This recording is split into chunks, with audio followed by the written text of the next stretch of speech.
അപ്പൊ ടർബോ പ്രേക്ഷകർക്ക് കാത്തിരിക്കുന്ന നമ്മുടെയൊക്കെ മമ്മൂക്ക തന്നെ നിങ്ങളോട് നമ്മളോട് ചോദിച്ചായിരുന്നു, നിങ്ങൾക്ക് ഇടി വേണോ? പ്രേക്ഷകർക്ക് അദ്ദേഹം പല രീതിയിലുള്ള ക്യാരക്ടേഴ്സ് കുറച്ച് കാലങ്ങളായിട്ട് വളരെ വെറൈറ്റി ആയിട്ട് കൊടുത്തുകൊണ്ടിരിക്കുകയാണ്. അപ്പൊ ടർബോയുടെ ടീസർ കണ്ടിട്ട് നമുക്ക് തുടങ്ങാം. ഓ, എല്ലാ നാട്ടുകാരും എന്നതാ വിളിക്കുന്നത്? ടർബോ എല്ലാം ജോസാടാ.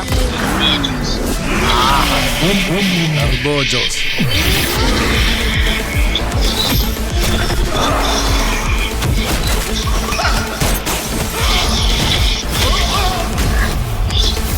ഫുൾ അടിയാന്ന് തോന്നുന്നല്ലേ?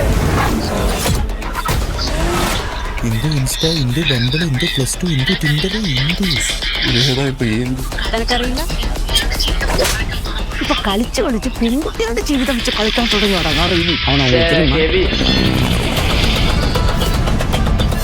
രാജു ഷെട്ടി.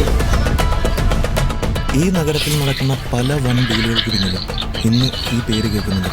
8,000 പിന്നിലെങ്കിലും ഒരൊറ്റയാളും ജീവനോടെ ബാക്കി കാണില്ല. എനിക്കൊന്നും തലയിലോട്ട് കയറാത്തോണ്ട് ചോദിക്കുക, നിങ്ങൾ എല്ലാവരും കൂടെ എന്നാ കൊല്ലാപ്പം ഉണ്ടാക്കി വെച്ചിരിക്കുന്നത്? സീസൊന്നും ഞാൻ പറയുന്നില്ല, കാരണം ഇനി നമ്മൾ തമ്മിൽ കാണില്ല. Action entertainer.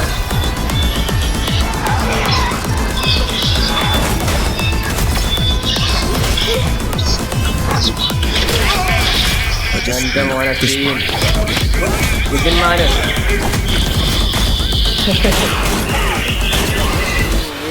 എന്താ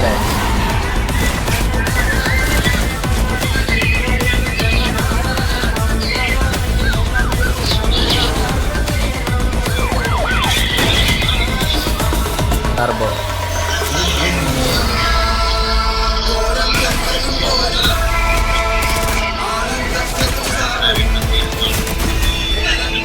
ഞാനിവിടെ വീഴുവാണ്.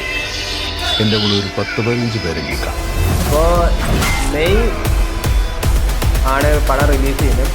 പക്ക ഒരു ഔട്ട് ആൻഡ് ഔട്ട് മാസ് വരെയായിട്ട് നമുക്ക് കണ്ടോണ്ടിരിക്കുന്നത്. കാരണം തെലുങ്കിന് സുനിൽ, എൻ്റെ 1-2 ഒപ്പീനിയൻ ഞാൻ പറയാം, അതിൽ തെറ്റുണ്ടെങ്കിൽ നിങ്ങൾക്ക് കമന്റ് ചെയ്യാൻ പറ്റും. ഈ സിനിമ കറക്റ്റ് പ്രോപ്പറായിട്ട് അത് നല്ല കഥയും നല്ല രീതിയിലൊക്കെ വരികയാണെന്നുണ്ടെങ്കിൽ നമുക്ക് പ്രതീക്ഷിക്കും. കാരണം മമ്മൂക്കാന്റെ ഒരു ബെസ്റ്റ് ടൈമിലൂടെ ഇപ്പൊ പോയിക്കൊണ്ടിരിക്കുന്ന സമയത്ത് ബ്രഹ്മയുഗം ഹിറ്റ്, അതുപോലെ തന്നെ റോഷാക്ക് ഹിറ്റ് ആയിരുന്നു, അതുപോലെ തന്നെ കണ്ണൂർ സ്കോഡ്, അങ്ങനെ ഇറങ്ങുന്ന എല്ലാ പടങ്ങളും ഹിറ്റാകുന്ന മമ്മൂക്ക തന്നെ പ്രസ് മീറ്റിനോട് ചോദിച്ചാൽ നിങ്ങൾക്ക് ഇടി വേണമെങ്കിൽ നമുക്ക് ഇടി തരാം എന്ന ആ രീതിയിലൊരു വമ്പൻ ഇടിയാണ് ഈ സിനിമ റിലീസ് ചെയ്യാൻ പോകുന്നത്. ഞാൻ പറയട്ടെ, ഇപ്പൊ പ്രേമലു 100 കോടി കളക്ഷൻ അടിച്ചു, അതുപോലെ തന്നെ ആവേശം 150 കോടി കളക്ഷൻ അടിച്ചു, നമ്മുടെ ആടുജീവിതം 150 കോടി മേലെ കളക്ഷൻ അടിച്ചു, മഞ്ഞുമൽ ബോയ്സ് 200 കോടി മേലെ കളക്ഷൻ അടിച്ചു.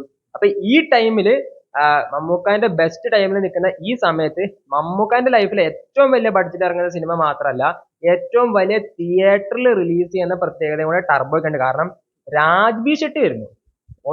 രാജ്ബി ഷെട്ടിന്റെ സെലക്ഷൻ എന്നൊക്കെ പറഞ്ഞാൽ അത്രയും പക്കയാണ്, നല്ലൊരു കിട്ടുന്ന ആക്ടറാണ്. അപ്പൊ പുള്ളി അതിൻ്റെ അകത്ത് വില്ലനായിട്ട് വന്നിരിക്കുന്നത്. അതുപോലെ തന്നെ തെലുങ്കിൽ റിലീസ് ഉണ്ടാവും, കാരണം അവിടുന്ന് സുനിൽ വരുന്നുണ്ട്. അദ്ദേഹം പുഷ്പല കാണിച്ച വരെ നമുക്ക് അറിയാൻ പറ്റും. അങ്ങനെ തമിഴിൽ നിന്നുള്ള ആക്ടേഴ്സ് ഉണ്ട്. പിന്നെ ആ ഒരു ലുക്കും അപ്പിയറൻസും പിന്നെ ആരാ മേക്കുന്നത്? പുതുമുരുകന്റെ ഡയറക്ടർ.